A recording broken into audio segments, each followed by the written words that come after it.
me for a walk. Now, it's the other way around. Hoag physicians perform more orthopedic procedures than any other hospital in Orange County. Our orthopedic program, in fact, ranks among the top 5 in the entire country. So whatever it is you live for, you can get back to it sooner. Because as it turns out, the best part of life is simply living it. Hoag for Life. Visit us at www.hoag.org. Don't despair. Grief Girl is here with her monthly collection of anecdotes, insights, and inspirational stories designed to tackle today's only remaining taboo topic, grief, with the one host who's been there and back, Christy Hugstad. And welcome, Christy, to the show. We've missed you for a while. Oh, I'm so happy to be back, and thank you so much for that lovely introduction. So I am here today in the studio with my guest, Evan Hebble. And we've got Juliet back behind me. I don't think you can see her, but Juliet is a social media expert and a graphic artist with J-Dub Design. And, of course, Paul Roberts, our friendly engineer and the owner of OC Talk Radio. Are you ready for another exciting show, Paul? I am always ready for your shows. You know, they are they're so inspirational, but they're gut-wrenching sometimes to hear these stories. They really are. Yeah, they are. But there's always an inspiration at the end, and that's why I was like, there's always a message always of hope. Yes. But I am here today on a mission, and that mission is to help abolish the stigma of mental illness, depression, suicide, and addiction. As the grief girl, I will pull back that curtain, and my goal is to help start conversations about topics that nobody wants to have. Because I'm an advocate for all those suffering a loss of any kind. And when we think of loss, we think of death. But loss encompasses a lot more than that. So there are over 40 different kinds of losses. You may be going through a divorce right now. So that's a loss of a relationship, your health, your career, your identity, and loss of addiction. It's a lifestyle that you were comfortable with. And when you give that up, you grieve that. So I want to get started with today's show. And Evan, I just want to give a little background. Evan and I met at South Coast Behavioral Health. We did. Yes, and I am a grief counselor there. And Evan, you really, really stood out. And I'm so impressed by, number one, you as a person, but you have a really, really powerful story to share. Absolutely. Yeah, So, at least in my opinion. Oh, no, and mine as well. So I want to start from the very beginning. First, let's get him to move in a little bit to the mic there. He's hesitant there. Let's get him. There we go. All right. Okay. Better. All right. 100%. So let's start setting the stage. I want you to talk a little bit about where you're from, how you grew up, and what your childhood was like. Okay. So I was born in Anaheim. Pretty much from the start, my parents were divorced. I never really knew, two parents in the house at the same time. Always kind of, definitely closer with my dad, even though my dad was never really around. I come to find out at like 5 or 6 that my dad's actually an alcoholic and a heroin addict. How did you find that out at 6 years old? Well, there was, clues here and there. I would see my dad, he would take out big old trash bags full of cans. Right. Beer cans. Okay. And he would, say, oh, I just need to take these out for a friend. And eventually, I kind of caught on. And then I remember my aunt telling me around 7, 8 that, your dad's actually got a problem. Okay. I remember seeing him detoxing. I remember seeing him, withdrawing and not really, fully understanding what was going on there. Mm-hmm. But 7 or 8 is when I really started to understand the gravity of the situation that he was in. And that's kind of, I remember he showed up to, my house drunk, and my mom had to call the cops on him. There was a few situations like that growing up where I really vividly remember seeing him different. That was the biggest thing, is seeing he was different than what I knew my dad as. But I still loved him. I still, I was so, hungry for his attention. I was starved for his attention because he wasn't there. And so it didn't matter. It didn't. And as a 7-year-old, how do you even process that? You just knew that he acted different when... Yeah, I just knew he acted different. I knew there was a reason that he wasn't allowed around, the house. I knew there was a reason why My mom kind of talked a little differently about him and why, everyone always talked about my dad with so much potential, right? My dad went to Oxford University. He was a professor, he was a teacher, and they always, they said he had so much and he has so much potential, but they never really talked about him, saying he was doing well right now. Right. And there was just certain clues that, eventually I started to kind of key in on. So that was the biggest thing. But on the opposite side of that, my mom, extremely successful. She was the vice president of operations for Jenny Craig for 15 years.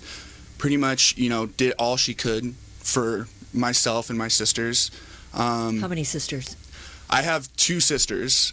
Well, actually, I have a third sister, but I actually didn't meet her or discover her till I was 18. Okay. Because I was from... So it's you and 3 girls. Yes. Okay. Yeah. So how did the girls handle your father? Well, my middle sister Charlotte is the only full-blooded relative of mine. My older sister Claire, who I grew up with my entire life, isn't my father's daughter. She's my mother's daughter, so from a marriage. And my dad actually was extremely abusive towards her. There was a lot of situations where, he would physically abuse her. He would, emotionally abuse her. Were you witness to this? Not so much, but I was definitely a indirect victim of that because my dad, was so abusive to my sister and not abusive towards us that my sister, who was 11 years older, ended up being extremely abusive towards us. Wow. In turn. So that's kind of how... That's what she knew. Yeah, that's all she knew. And, she didn't know her dad. And so she was kind of, she was a little bit lashing vindictive. out. She was angry. Absolutely. But so now you're setting the stage that you're witnessing addiction and abuse, and you're a kid. Absolutely. So we've kind of set the stage towards you having trouble down the road. Yeah. So now let's move on to when you first started to experiment with alcohol, drugs. What was your first experience? So my sister, like I said, was 11 years older. She was very much, I believe personally, she's an alcoholic. She's been to treatment before. Very much into drugs, alcohol. I saw it, throughout my whole life. It wasn't a huge, my mom's English, so alcohol's kind of, not as taboo as it is out here. And she was using around me regularly. So it wasn't ever something that I was really worried about in terms of I could do that and I'll be okay. Everybody does it around me. At around 11 or 12. Wow. Very first time that I started smoking weed. I probably got drunk for my first time at 9 or 10. 9 years old? 9 years old, yeah. How, was that your sister? Actually, the very first time I got drunk was at my grandparents' 50th wedding anniversary. Who is serving you? It's in England. It's not a big deal, You can drink at 9 in England. But that's when I got a taste for it. Okay. I got a taste for it then, and any emotion or problem that I was having would immediately go away the second So I you ingested learned that at a young age. Absolutely. Okay. It was a very anything that I felt, I could take that away immediately. So that's a huge thing that I learned.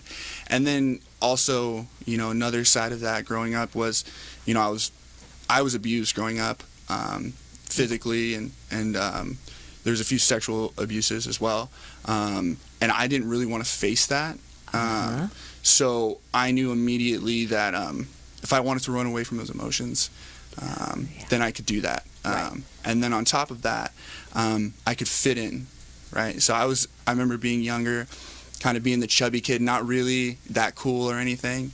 And immediately, the second I started drinking and smoking, you were cool. I was accepted. Right. And, same thing with, I was accepted by my sister's friends. I was accepted by my sisters. I was accepted by my peers, just across the board. It was a lot more, it was a lot easier for me to associate and to kind of blend into society while I was drunk and getting high. So. Okay. Yeah. So now you have learned to escape. Yes. At age 9, and now you are kind of buying into the peer pressure, and now you're cool because you're drinking and smoking weed, right? Yeah. Okay, so how did it progress from there? I mean, So I kind of stayed away from harder drugs because I knew my dad was an addict. I thought, weed and alcohol is okay. that doesn't count, right? It's all Yeah. right. It's not a big deal. Right. And then I remember I had a surgery my freshman year of high school. I had a surgery. It was a varicose vein in my left testicle. I remember that. So it was kind of embarrassing for freshmen in high school to have to go do the surgery. But I remember they gave me pain meds. They gave me Norcos and they gave me Roxys. And immediately, the second I took it, even though I was in pain, the second I ingested those, I knew that this is what I wanted. It was immediate. Wow. There was nothing like it. I don't know how to explain the feeling of this is it. I know I found the secret on how I can, successfully get through life. And I don't have to feel these emotions and feel these things that I'm feeling now.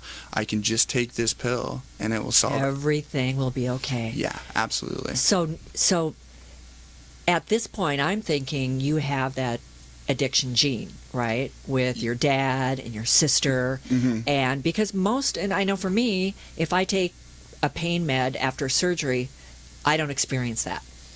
Right? So there's a difference there, do you think? I absolutely think Okay. so. I mean, regardless of whether people want to say, it's nature or nurture. I knew the second. I was actually afraid, to be honest. I saw the road my dad was on. I was kind of afraid, and I knew he was doing heroin, so I was afraid of kind of opiates. But the second I took it, I was like, you know what? They're not that bad. Yeah. It's okay. You can make excuses for them. Yeah, and the second I took it, it wasn't a progressive thing. The second I took it, I immediately knew that this is exactly what I wanted. Wow. And everything else kind of faded away, and I was going to do whatever it took to get more. And which means what? I mean, once your prescription runs out and your surgery's over, how did you go about getting more?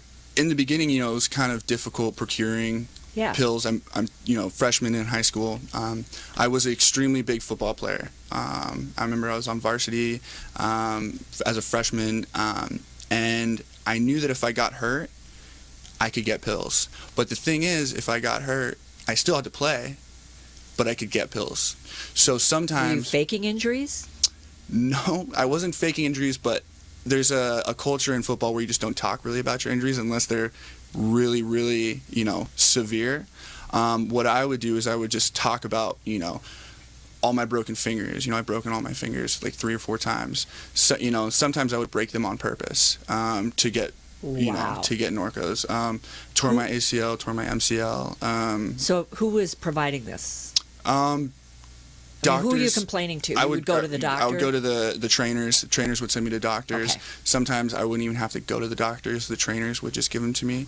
As long as I played, I was a captain, star player. As long as I played, no one cared. No one cared. They'll give me whatever it took.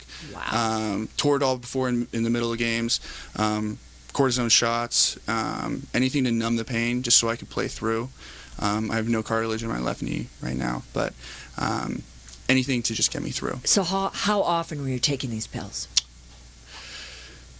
I at least would say, in the beginning, 3 to 4 Percocets, a day, maybe. It depending on how I could. Okay. How I could. But it was daily, whether it was 1 or 4. It was daily. Yeah, or at least I would say 3 to 4 days out of the week.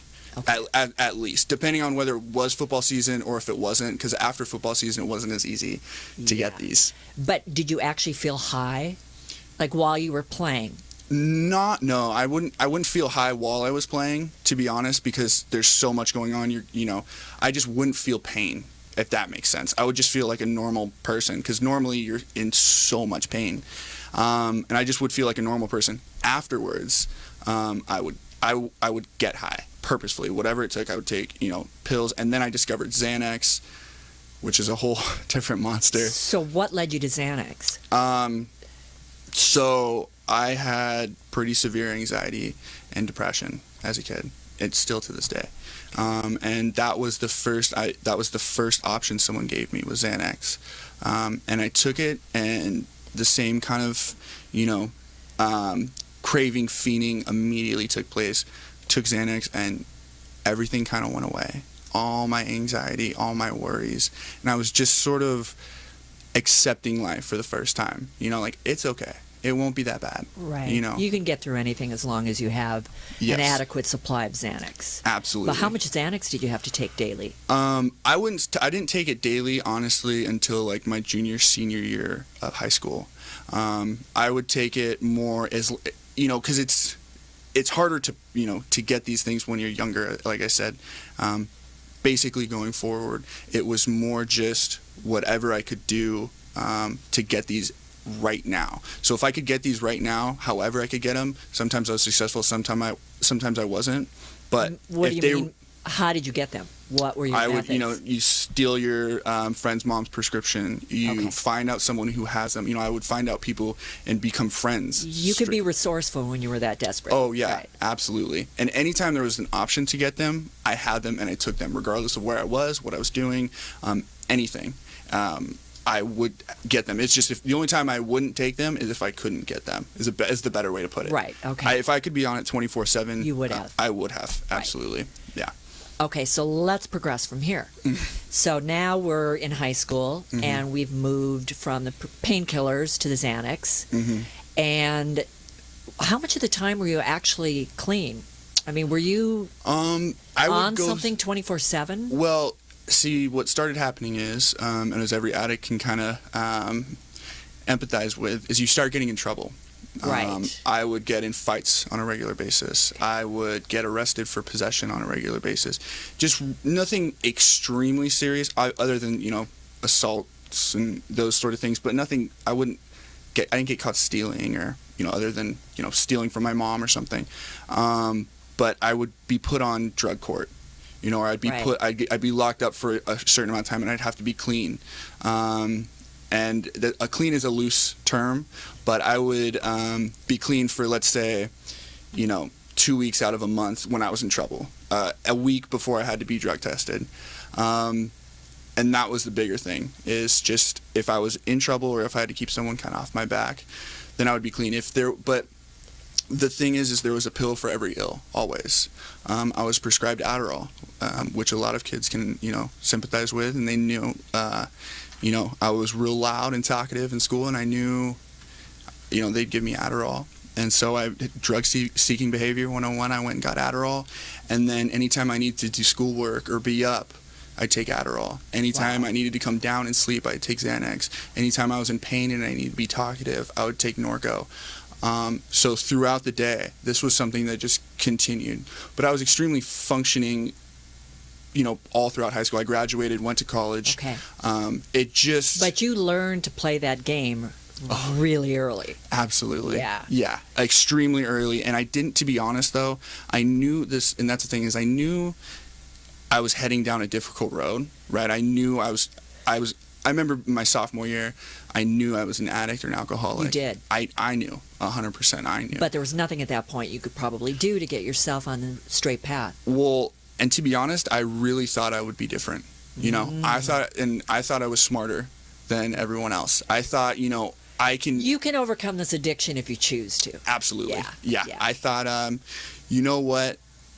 I can just continue on this path as long as I don't stick a needle in my arm or, do anything like that. So you had boundaries, you just hadn't tested. Yeah. If I stuck to pills and weed and alcohol, and occasionally coke, I would be okay. So your boundary was no needles. No needles, no hard street drugs, nothing that if I did it at a party, someone would scoff at me. Okay. That was my thing. You were still within the structure of socially acceptable at this point. Yeah. Okay. Yeah, but at a certain point, I was definitely straddling that line. Right. There were certain situations where I would be straddling that line for sure. Right. Where even people around me kind of saw me, and they said, you might have. I remember being a junior and people coming to me and saying, you might have a problem. And these are your peers? These are my peers. Yeah. Yeah. I remember one of my girlfriends saying, you're just like your dad. Ooh. And which just angered me like no other. Yeah. And I definitely got back at her, the best way I knew. Which was having sex with her best friend, unfortunately. And that's because like I said, I was, assaulted by women growing up.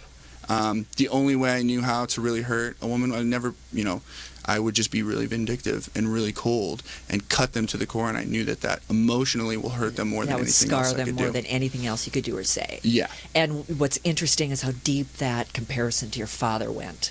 Right? There was probably nothing anybody could say that was more scarring than that. Nothing. Right. And at this time, my dad was extremely deep in his addiction. Okay. To the point where he couldn't drive. We had to go pick him up. He didn't know who I was on more than one occasion. I'll never forget, he took us to San Francisco, and he gave me methadone and like 100 Klonopin. And Wow. I got sick driving to Alcatraz, and he yelled at me for getting sick, and he said, "That's not what a man does. A man handles his drugs." Whoa. Yeah. All right, Evan, I want you to hang on for 1 second because we have to take a short commercial break. All right. Imagine what it would feel like to lose everything. Your job, your home, your family, your dignity. This has happened to thousands of the men, women, veterans, and young adults we serve at Working Wardrobes. What do we do to help? We provide career development services, life skills workshops, job skills training. We provide the perfect interview outfit, and we get clients placed in jobs. Call Working Wardrobes, 714-210-2460. Donate, volunteer, invest, hire. Today's show is brought to you by South Coast Behavioral Health. Right here in Costa Mesa, South Coast is an accredited, comprehensive outpatient treatment facility designed for people suffering from a wide array of substance abuse, psychiatric, and mental health disorders. Many of their clients come seeking much more than the typical one-size-fits-all outpatient facility. They're able to address the client's in-depth clinical needs on an outpatient basis. Imagine that. Our commitment is to assisting you to develop carefully constructive roadmaps for healthier and more productive lives. You'll have the opportunity to incorporate the newest resources and behaviors you've learned to continue on the road to happiness and success. Boy, if any of that even resonates with you, you owe it to yourself to pick up the phone and call them today. 714-312-5058, or maybe you know somebody that needs that number. 714-312-5058, or if it's simpler, just go Google them on the website, South Coast Behavioral Health.com. Behavioral, Behavioral. Even I had to struggle to spell that. South Coast Behavioral Health, right here in Costa Mesa. All right, an amazing story. I can't wait to hear the second chapter here. Back to Christy and her guest. All right, Evan, let's pick up where we left off. You are now with your dad, and he is explaining to you that a real man knows how to handle his drugs. That kind of blows me away. Yeah. Right?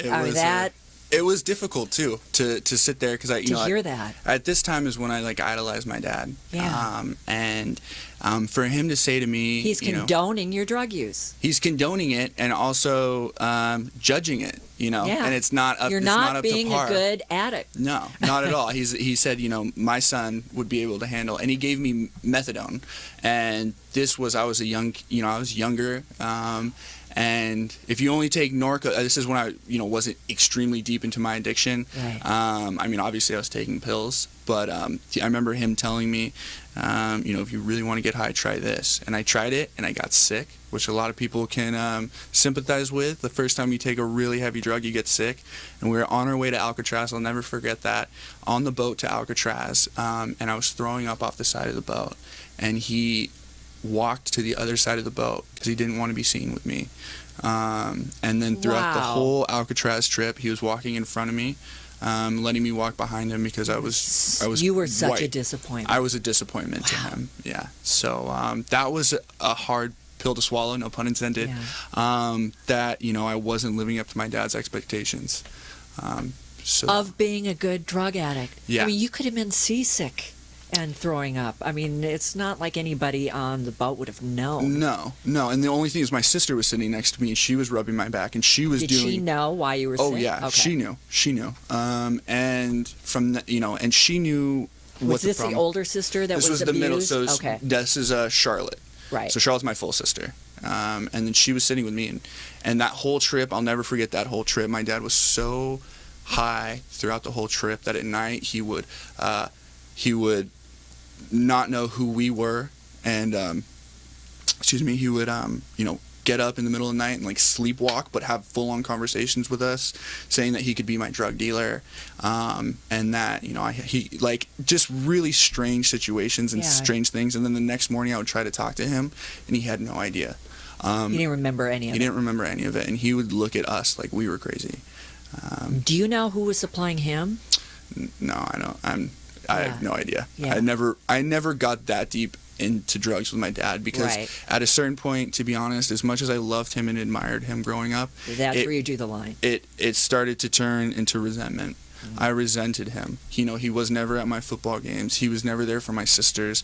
He, was never, as much as he was there for me growing up, he just that much, he was the antithesis on later in life. So basically, throughout most of my high school career, he wasn't there for you. He was not there. He would call me before football games, and he would ask me, well, do you think you're going to win? And I was like, of course, Dad, of course I think I'm going to win. But he's like, well, I don't want to show up if, I don't think you're going to win. He made it about him. Oh, yeah, absolutely. And it was a treat for me to, like, have my dad at the game.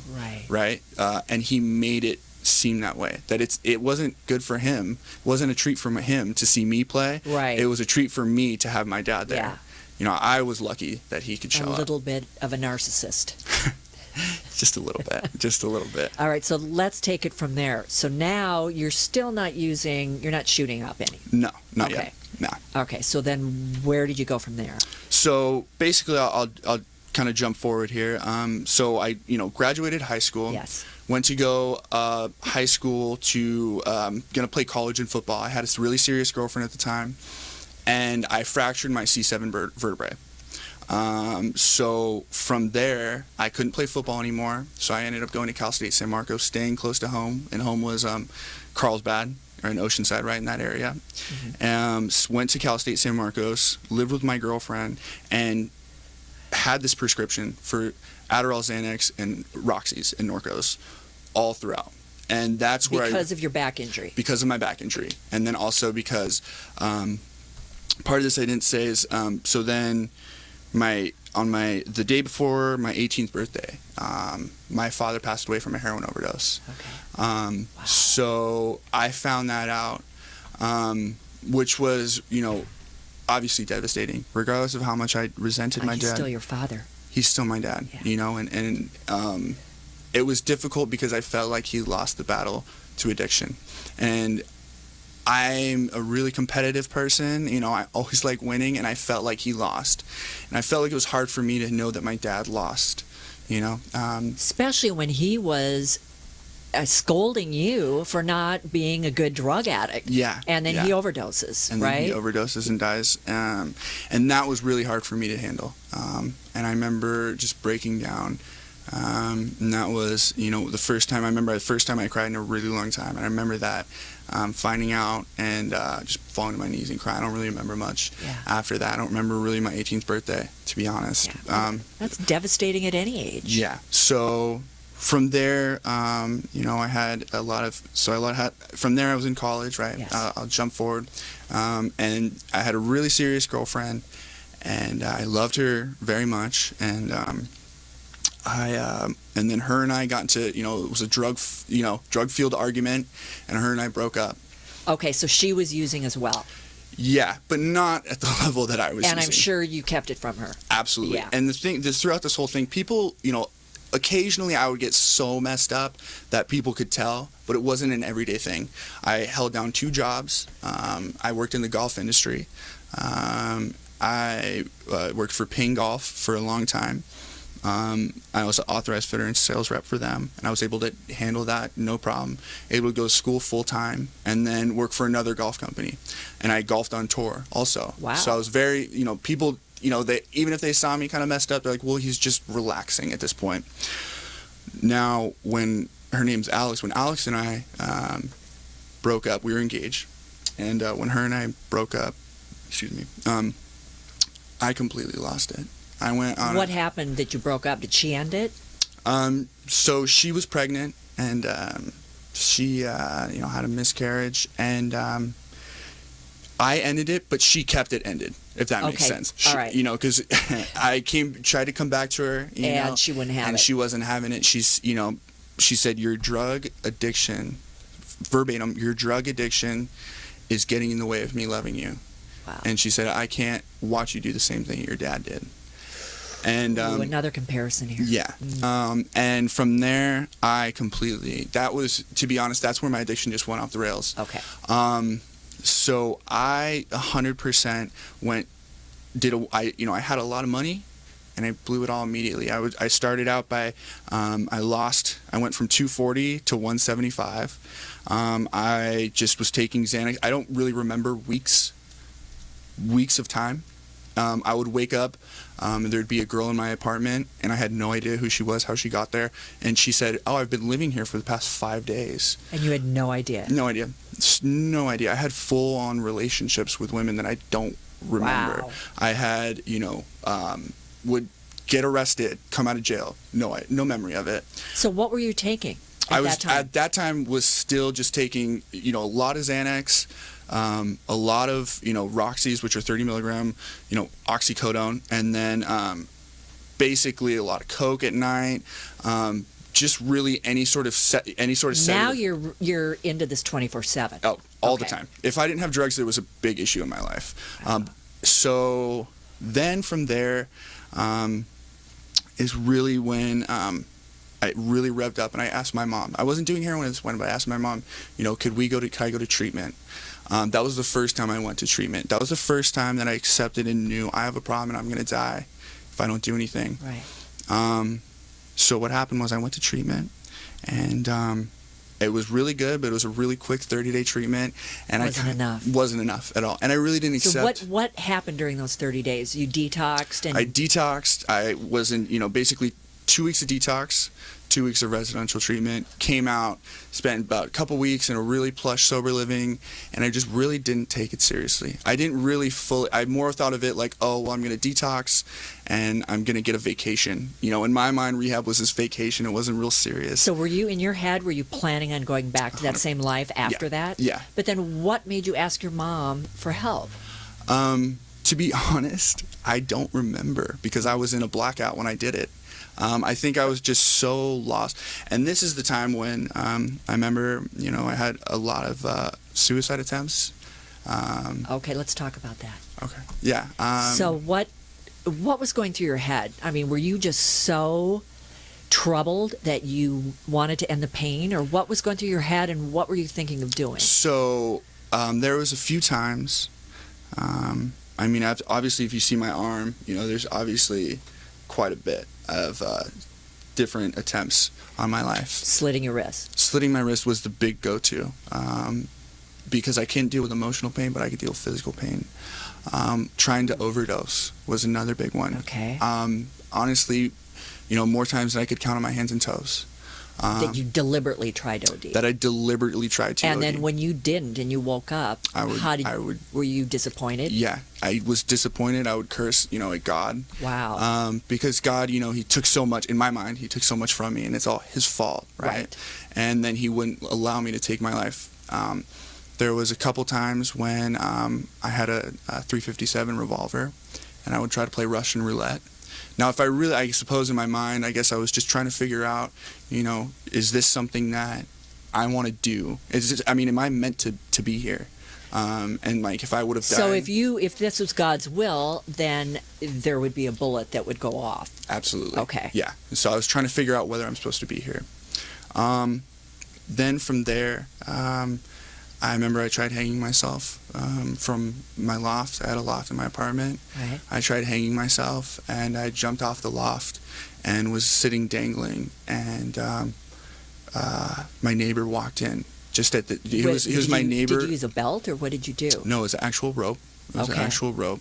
So you went and bought a rope. Oh, yeah. Yeah. And you planned this all out. Yeah. This was not impulsive. No, not at all. I had a song. I have a song that I play when I do suicide attempts. It's "Sing Me to Sleep" by the Smiths. So everything is extremely thought out. Wow. Because I guess in my mind, if I'm going to go out, I want to go out in style, maybe. I don't, it's hard to really articulate. Okay, let me ask you this. when you were thinking about planning your suicide, did you think about anybody else? I mean, did you think about your sisters or your mom, or did you just want an exit? I did, but the pain that I was feeling. You did think about them. I did. Okay. Oh yeah, I did. But the pain that I was feeling kind of outweighed it. Put them to the side a little bit and I thought, I'm doing them a favor, just so they won't have to deal with me and right. all the things that I'm going to cause them. They'll be better off without you. Absolutely. And I still remember my dad when I was 5 years old saying, I would have killed myself a long time ago, Evan, if it wasn't for you guys. And being a little kid and wondering, what was this about? Yeah. And I, especially when I was dealing with depression and suicide growing up, I didn't know what was going on. I just know that I felt completely hopeless, and I felt helpless, and I didn't know why, and no one really ever articulated to me, what's going on. And you didn't know what depression was. No, how could you? And to be honest, even though that's all you knew that lifestyle from your father. You still don't understand that it's an illness, and you can get help. The only emotion I was ever allowed to really display was anger. I was never allowed to be sad or depressed, because if that was the case, then I would get beat. I had to fight a lot growing up, and I had to be a man, and a man is supposed to be strong and not supposed to feel these feelings. And I felt a lot of feelings. Of course. I felt a lot of feelings, absolutely, and I, maybe more than I needed, maybe more than normal, but who really What's knows? Normal? Exactly.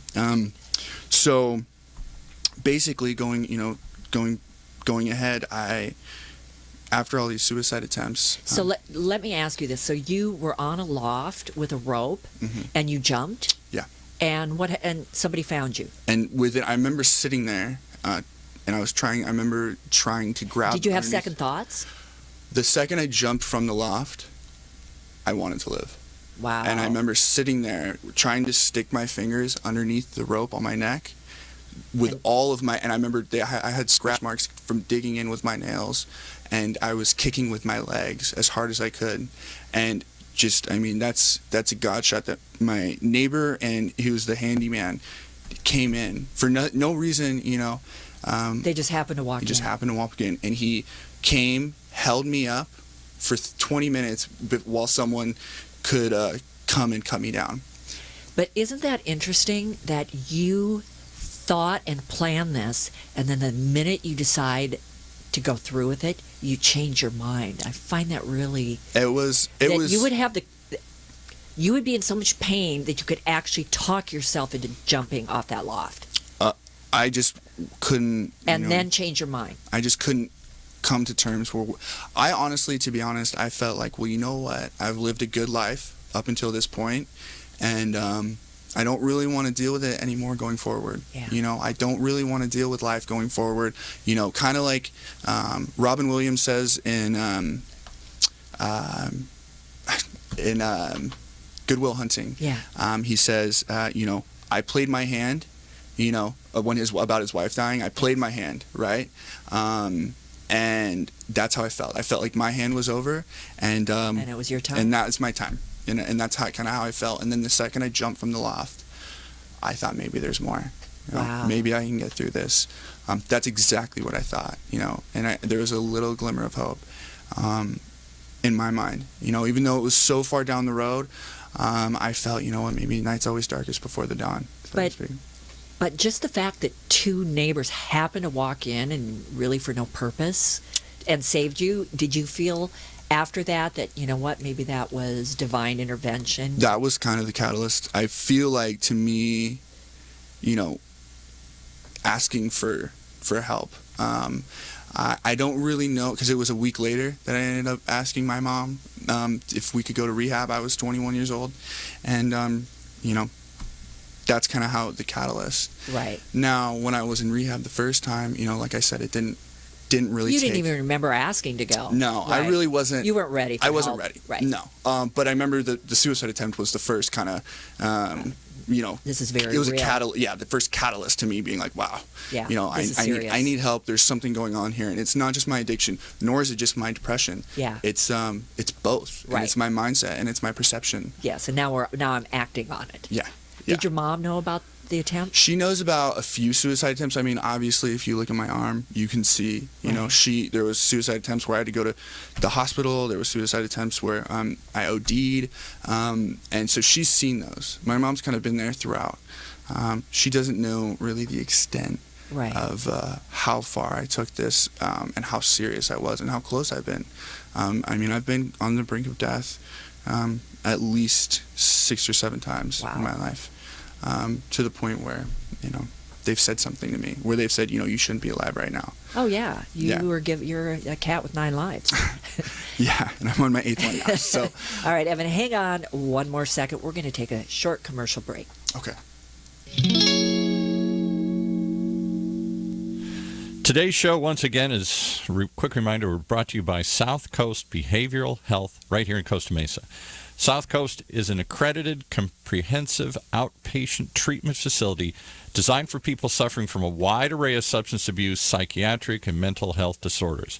Many of the clients come seeking much more than the typical one-size-fits-all outpatient facility, because they're able to address the client's in-depth clinical needs on an outpatient level.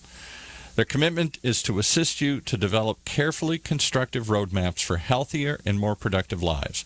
You have the opportunity to incorporate the new resources and behaviors you've learned to continue on the road to happiness and success. Isn't that what we're all aiming for? So if that's you, if you're looking for that roadmap, or you know somebody that is, please write this number down, 714-312-5058. That's 714-312-5058. Or just look them up on the website, South Coast Behavioral Health, just like it sounds, southcoastbehavioralhealth.com. All right, back to Christy and her guest for hopefully some hope, a ray of hope at the end there. All right. We're getting there. All right. All right, so Evan, let's move forward now. You finally have come to the realization that now your own life is in danger, Yes. right? Yeah. And you're going to go through treatment again, but this time hopefully with a better result. Yeah. So then after I left treatment, Yes. And relapsed for the very first time, that's when I tried heroin. Okay. First time. That's when that door was opened. And no matter how many bottoms I felt with pills, the second I did heroin, the script kind of flipped. The things I was doing were just so 180 from what I was doing prior. What do you mean by the switch flipped?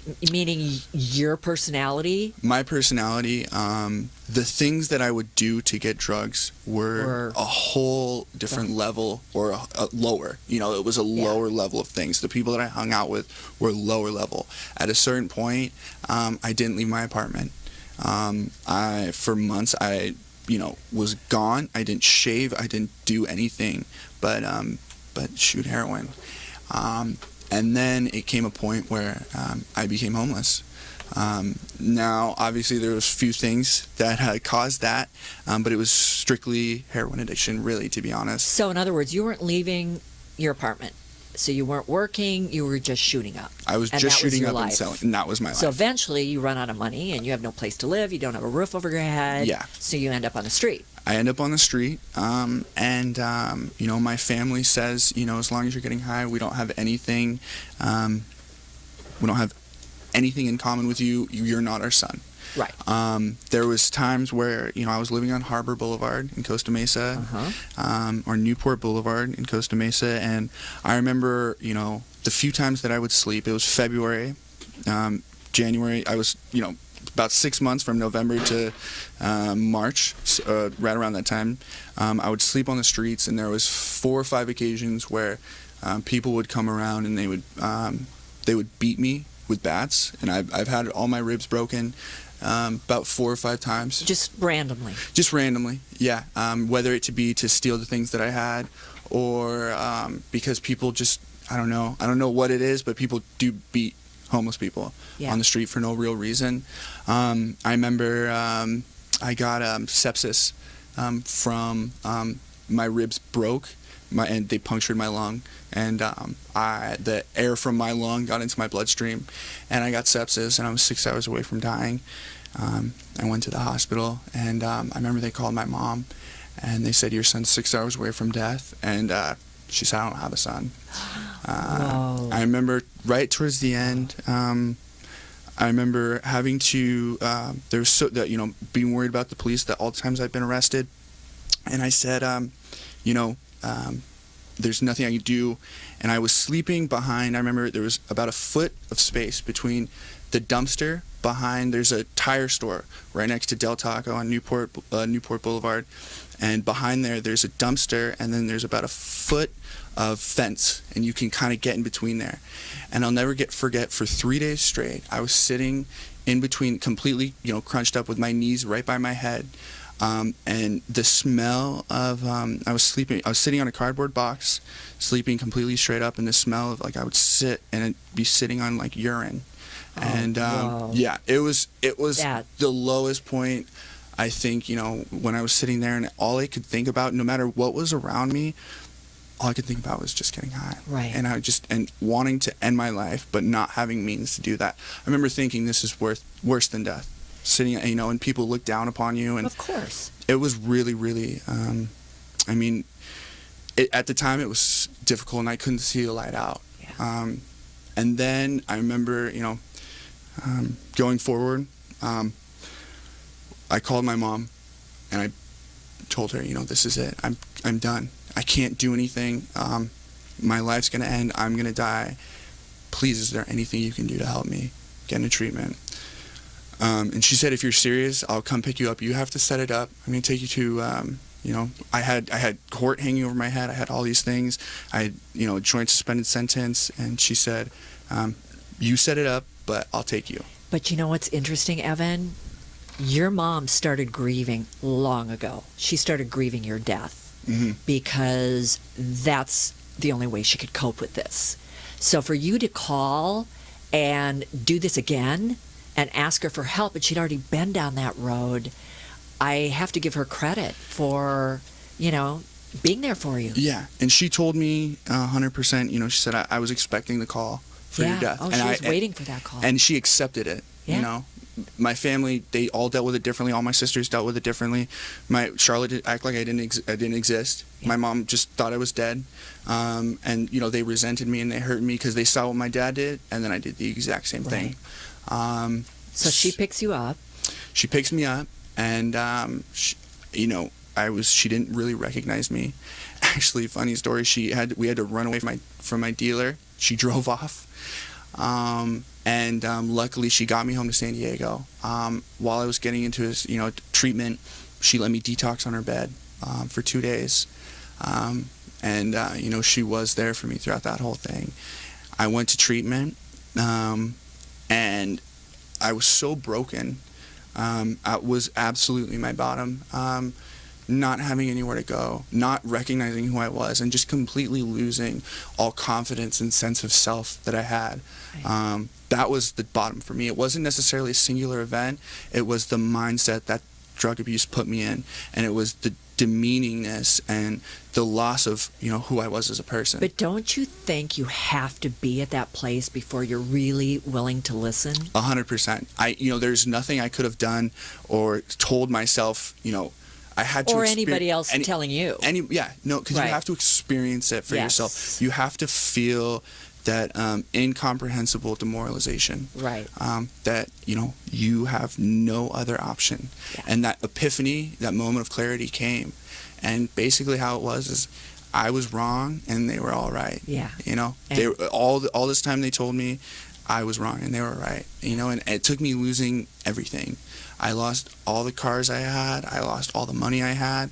I lost all the friends I had. I lost almost my family. I lost almost my life. I lost almost who I was as a person, strictly for drugs. And it took all of that to get me to a point where I was ready. And that's exactly what I mean by loss and grief is not just about death. You lost your identity. You didn't know who you were.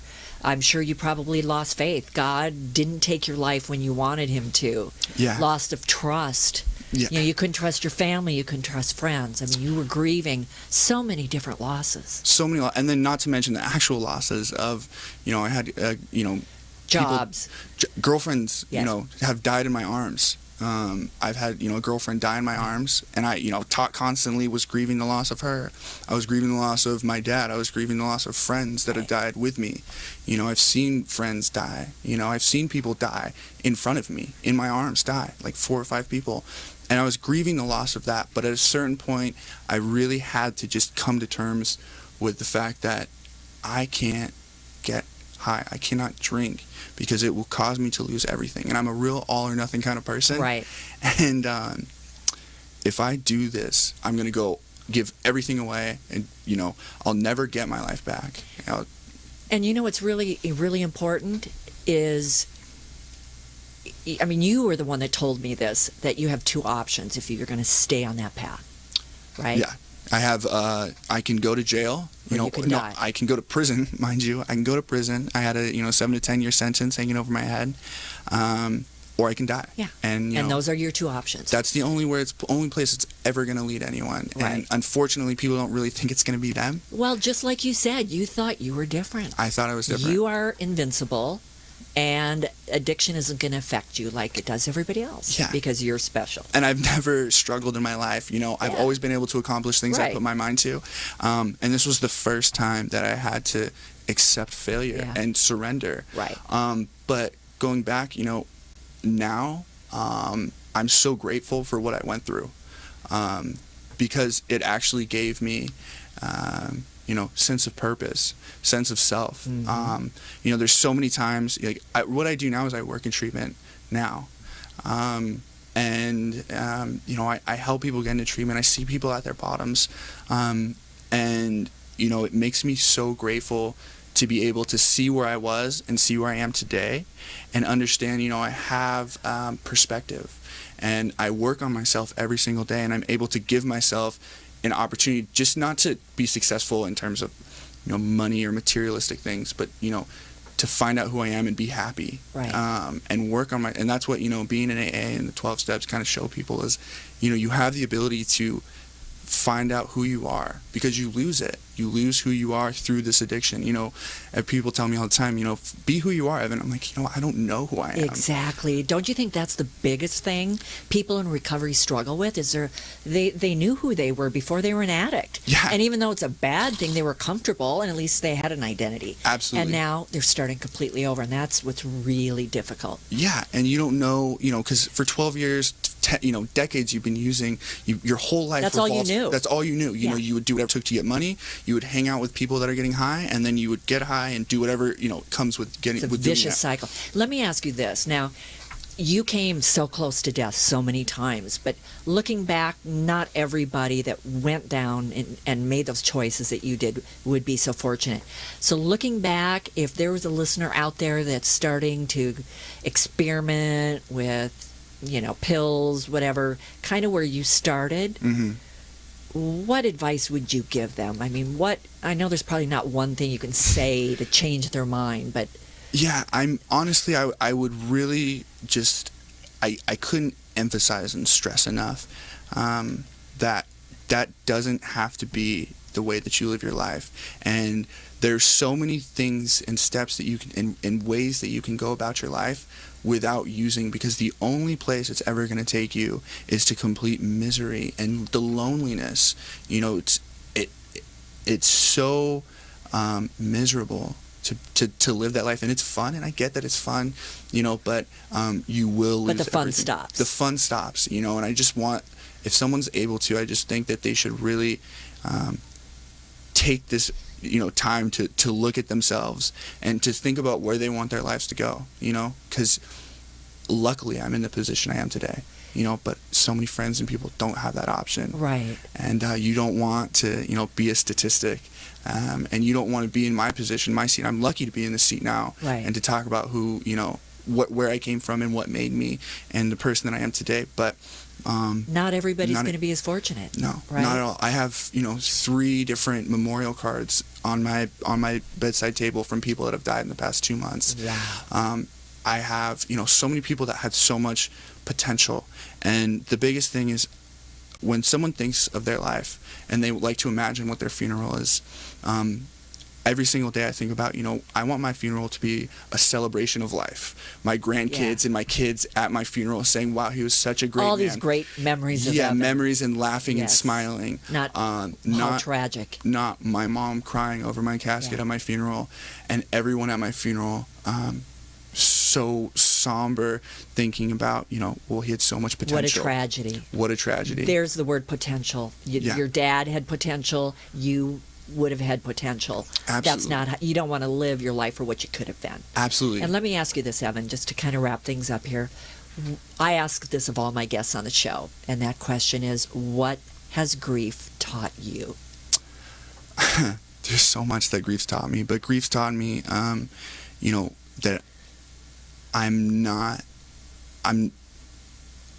I can make it through these things. I'm not made of glass, and I won't break. And it makes you a stronger person. Grief's taught me, who I am. And you don't learn who you are by going through easy situations. You learn who you are by really facing problems head on. So it's kind of shown me who I am, and that I'm actually stronger than that. Your struggles have made you who you are. Yeah. And you know what? I'm sure you've also learned it's okay to show emotion, right? Yeah. Which is so important.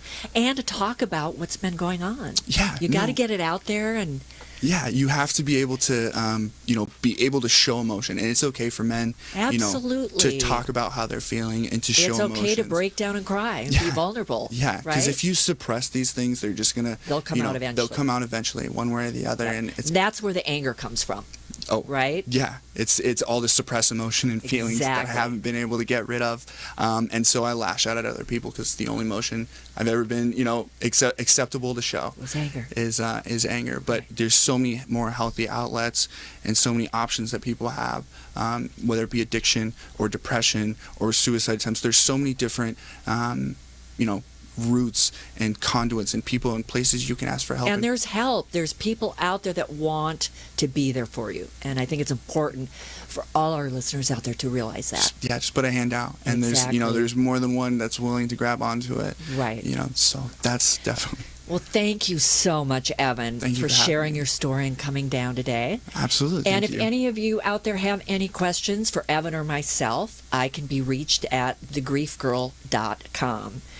Also, if anybody listening has any topics you would like me to discuss on the show, or better yet, if you yourself would like to be a guest on the show, I can be reached again at my website at thegriefgirl.com. So, in summary, I want to end with this. Grief is not the enemy. Grief is the teacher. Absolutely. Don't despair. Grief Girl is here with her monthly collection of anecdotes, insights, and inspirational stories designed to tackle today's only remaining taboo topic, grief, with the one host who's been there and back, Christy Hugstad. You've been listening to The Grief Girl with Christy Hugstad. Stay tuned for next month's collection of anecdotes, insights, and inspirational stories to help us tackle the only remaining taboo topic, grief.